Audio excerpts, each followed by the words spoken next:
जंगल में एक पेड़ पर टूनी चिड़िया अपने दोनों बच्चों के साथ रहती थी।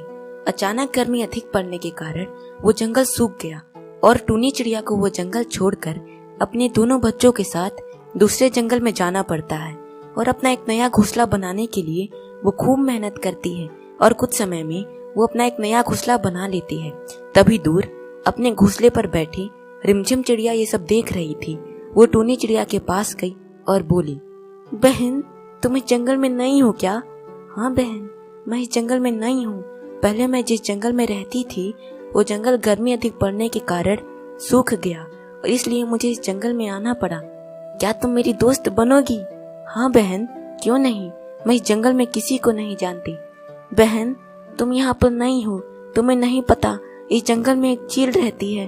उसने हम सब पर एक नियम बनाया है कि हम सबको अपना आधा खाना उसे देना पड़ता है, इसलिए तुम सावधान रहना। और इतना कह के रिमझिम चिड़िया वहाँ से चली जाती है। थोड़ी देर बाद चील टूनी चिड़िया के पास आई और बोली, तुम इस जंगल में नहीं हो, तुम्हें नहीं पता इस जंगल का एक नियम है कि हर पक्षी को अपना आधा भोजन मुझे देना पड़ेगा, तभी वो पक्षी इस जंगल में रह पाएगा। अगर कोई इस नियम को नहीं मानता है तो मैं उस पक्षी को खा लेती हूँ। तुम इस जंगल में नहीं हो, तुम्हें भी यह नियम मानना पड़ेगा। नहीं चील, कृपया आप मेरे साथ ऐसा मत करिए। मेरे 2 बच्चे हैं, मुझे उनके लिए भी भोजन ढूंढना पड़ता है। कृपया आप मेरे साथ ऐसा मत करिए। अगर तुमको इस जंगल में रहना है तो तुम्हें ये नियम मानना पड़ेगा। अगर तुम ये नहीं मानती हो तो मैं तुम्हारे साथ साथ तुम्हारे बच्चों को भी खा लूंगी। और इतना कहकर चील वहाँ से उड़ जाती है। कुछ दिनों बाद चील की तबीयत बहुत खराब हो गई और ये बात रिमझिम चिड़िया टूनी चिड़िया को बताती है।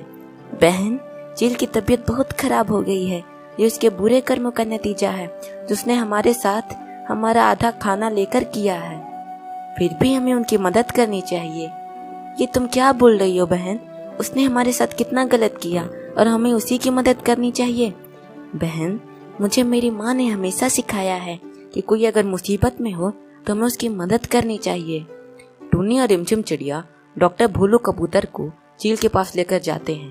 भोलू कबूतर चील को कुछ दवाई देता है और चील कुछ देर में ठीक हो जाती है। तुम लोगों का बहुत बहुत धन्यवाद। अगर आज तुम लोग ना होते तो शायद मैं आज नहीं बच पाती और मुझे माफ कर दो। मैंने तुम लोगों के साथ बहुत गलत किया। आज से मैं ये नियम इस जंगल से हटाती हूँ। आज से तुम लोगों को अपना आधा भोजन मुझे देने की जरूरत नहीं है। और तब से सभी पक्षी जंगल में खुशी खुशी रहने लगे।